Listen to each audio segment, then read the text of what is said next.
o que as preventivas têm a ver com as falhas. O que essas duas coisas têm a ver em comum? Às vezes a gente fala até fazer preventiva de equipamento, mas será que está certo falar preventiva de equipamento? Como que essas coisas estão relacionadas? O que a gente precisa saber sobre isso para fazer uma manutenção preventiva eficiente? Então vem comigo que no corte de hoje nós vamos falar sobre preventiva versus falha.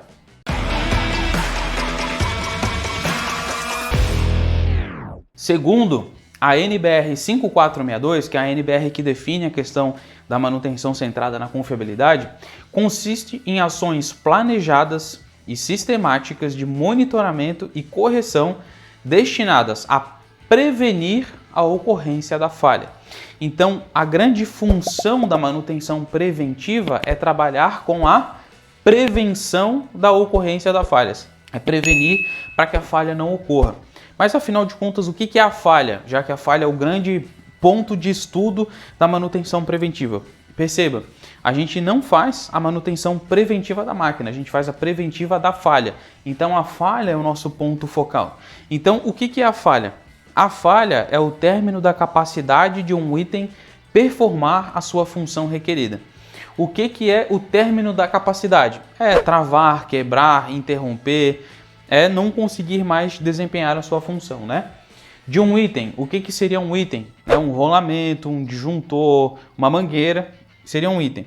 E qual que é a função requerida? Isso é muito interessante, pessoal, porque quando a gente fala em manutenção, a gente não fala da função ideal, a gente não fala do item ou do equipamento entregar a sua idealidade. Não, ele tem que entregar a sua função requerida. Se a função requerida é um negócio bem meia boca mais ou menos, é isso que a gente tem que entregar. Se a função requerida é operar 1 hora por dia, é isso que a gente tem que entregar, certo?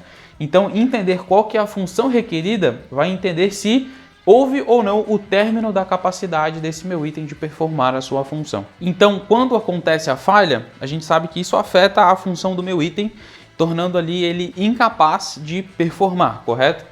E o que acontece depois que a falha ocorre? Ou seja, o que acontece depois da incapacidade operacional da minha falha? Tem 3 grupos aqui. Primeiro, vai afetar a disponibilidade. A falha pode levar a uma pane, causando a interrupção do funcionamento do equipamento e gerando indisponibilidade.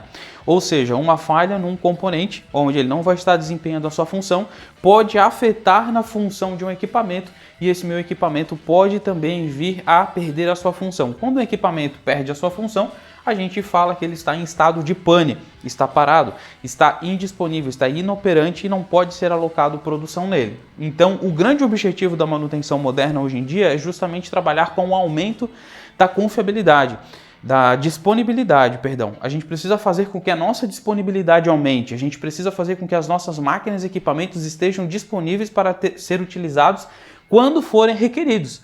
E quando tiver essa requisição de utilização, né, do meu equipamento, ele precisa estar disponível para poder entregar o que é necessário. O próximo ponto é em relação à qualidade. Depois que acontece uma falha, pode causar defeitos ou não conformidades no produto ou no processo, sendo necessário retrabalho ou descartes.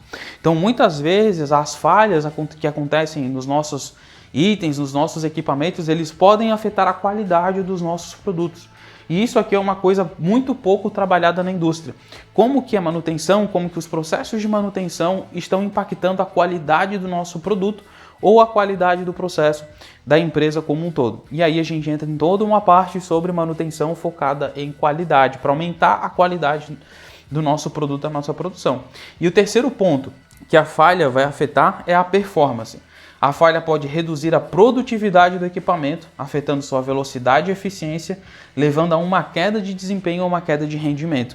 Ou seja, às vezes uma falha pode fazer com que a máquina não consiga operar na sua velocidade ideal, na sua velocidade requerida ou na sua velocidade máxima. O que vai acontecer? Você vai começar a produzir menos peças.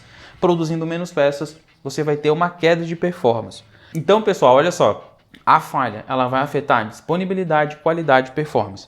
Para quem já está um pouco mais à frente, entende que esses são os 3 fatores que compõem o nosso OEE, a efetividade global do equipamento. Então a falha ela vai afetar a efetividade global do meu equipamento, para ver quanto isso é grave. Muito obrigado por ter assistido a esse corte, é um prazer ter você aqui com a gente. E se você quiser ficar ligado em todos esses assuntos e continuar aprendendo mais a respeito desse conteúdo, clica aqui e se inscreve no canal para acompanhar tudo sobre o universo de manutenção e gestão de ativos. Se você quiser também saber um pouquinho mais sobre a Modular, nossos treinamentos, cursos, mentorias ou consultorias, aqui também na descrição do vídeo está o contato dos nossos consultores. Muito obrigado por ter ficado até aqui e vamos continuar sempre melhorando a manutenção preventiva aí na sua empresa. Um grande abraço e até a próxima!